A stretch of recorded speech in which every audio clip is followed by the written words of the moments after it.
Elle était gardienne de prison, mère de 3 enfants. Elle rentrait d'une veillée mortuaire, mais n'est jamais arrivée chez elle. La scène filmée et diffusée sur les réseaux sociaux avait bouleversé l'opinion. Mais aujourd'hui, que reste-t-il? 6 ans Média vous dit tout. Cela fait aujourd'hui 6 ans, 6 longues années que Florence Ayafor a été enlevée, torturée, puis décapitée dans des conditions atroces. C'était le 29 septembre 2019. Elle rentrait d'une veillée mortuaire, enlevée à Pigny, localité située dans la région du Nord-Ouest. Elle n'est jamais arrivée chez elle. Florence, 46 ans, était gardienne de prison, mère de 3 enfants. Et ce jour-là, elle est tombée entre les mains de ravisseurs non identifiés jusqu'ici. La scène de son meurtre a été filmée, diffusée sur les réseaux sociaux. Le pays tout entier a été choqué. Mais 6 ans plus tard, un silence, un vide, une affaire qui n'a toujours pas été jugée.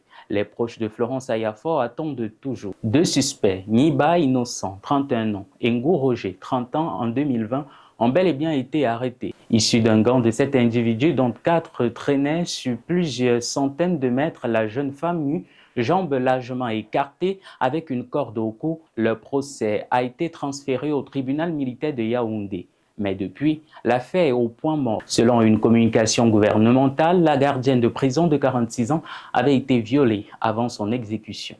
Florence Ayafor sera ensuite décapitée à l'aide d'un couteau et d'une machette.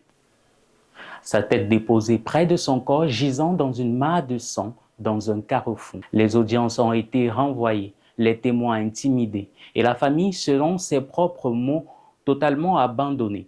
Des voix affirment connaître des commanditaires de ce crime, des noms ont circulé, des pistes ont été évoquées, mais jamais suivies officiellement.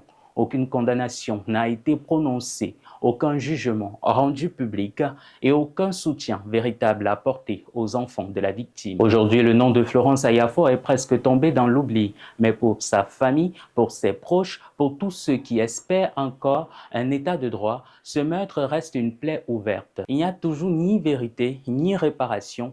Florence Ayafor est devenue un symbole, celui d'une violence extrême, mais aussi d'un système judiciaire qui, face à certaines victimes, se tait ou s'éloigne.